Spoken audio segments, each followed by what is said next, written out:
বাসায় খুব অল্প উপকরণ দিয়ে পিৎজা কিভাবে তৈরি করা যায় সেই রেসিপিটা আজকে আপনাদের সাথে শেয়ার করব। আর খেতেও দোকানের চেয়ে অনেক বেশি মজা ও টেস্টি হয়। তো পিৎজাতে লাগবে না কোনো চিজ, কোনো ক্যাপসিকাম বা কোনো কিছু, বাড়িতে যেগুলো থাকে সেগুলো দিয়েই আজকে পিৎজাটা বানিয়ে দেখাবো। তো ওই পিৎজাটা খেতে আমার বাচ্চারা খুব পছন্দ করে, আর অনেক মজাও খেতে পিৎজাটা। তো পিৎজার জন্য আমার যা যা লাগবে সেগুলো হচ্ছে, প্রথমে আমার ইস্ট লাগবে। তো এখানে আমি ইস্ট নিয়েছি, আর লাগবে 2 কাপ ময়দা। তো ময়দার ভিতরে আমি 1 চামচের একটু বেশি ইস্ট দিয়ে মিশিয়ে নিচ্ছি।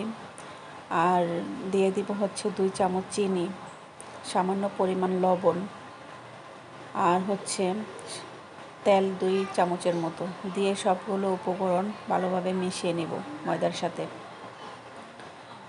তো মিশানো হয়ে গেলে এখন আমি এর ভিতরে দিয়ে দিব হচ্ছে কুসুম গরম পানি।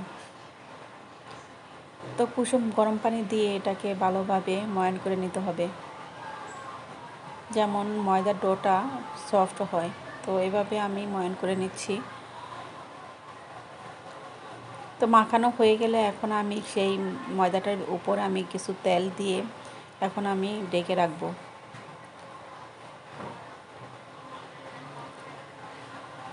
তো একটা প্লেট দিয়ে আমি ঢেকে রেখে দিচ্ছি 1 ঘন্টার জন্য। তো পিৎজার জন্য এখানে আমি মেয়োনিজটা তৈরি করে নিব। তো একটা ডিম দিয়ে আমি মেয়োনিজটা তৈরি করে নিচ্ছি বাসায়। তো বাসার তৈরি মেয়োনিজটা খেতেও অনেক মজা হয়। দেখুন কত সুন্দর হয়েছে মেয়োনিজ।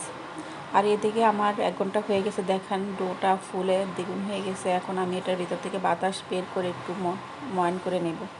আর পিৎজার জন্য যা যা লাগবে সব আমি রেডি করে নিয়েছি। এখানে চিকেন, পেঁয়াজ কুচি, টমেটো, মেয়োনিজ সব কিছু তৈরি করে নিয়েছি। এখন আমি রুটিটাকে বেলে নেব। তো একটা ডাইসের ভিতরে আমি রুটিটা দিয়ে ভালোভাবে চেপে চেপে চারপাশে সরিয়ে দিচ্ছি। আর এখন একটা কাঁটা চামচের সাহায্যে এটাকে আমি ছিদ্র করে নিচ্ছি। তো উপরে দিয়ে দিব হচ্ছে টমেটোর সস। টমেটোর সসটা দিয়ে চারপাশে ছড়িয়ে দিব। টমেটোর সসটা দেওয়া হয়ে গেলে এখন আমি মেয়োনিজ দিয়ে দিব 1 টেবিল চামচের মতো, দিয়ে চারপাশে ছড়িয়ে দিব।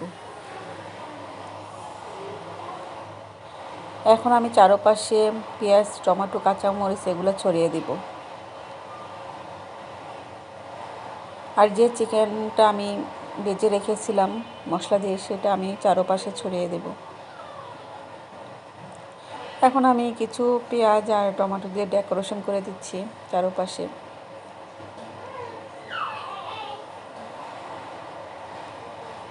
উপরে সামান্য আমি টমেটো সস দিয়ে দিচ্ছি।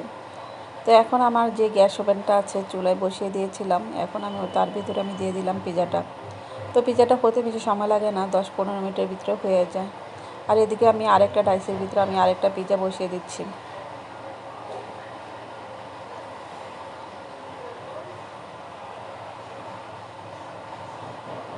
মাত্র অল্প কিছু উপকরণ দিয়ে ফ্যামিলির সবাই পিৎজা খাওয়া যায় পেট ভরে। তো আরেকটা আমি উপরের দিকে বসিয়ে দিচ্ছি। তো 10-15 মিনিট পর ফিরে আসলাম। এই দেখুন পিৎজাটা আমার কত সুন্দর হয়েছে। তো প্রথমে কেটে আমি আমার ছোট বাবাকে দিয়ে দিলাম খেতে। তো এই তো দেখুন আমার ছোট বাবা খাচ্ছে, আর আমরা সবাই মিলেও খাচ্ছিলাম। তো দেখুন পিৎজাটা কত সুন্দর হয়েছে।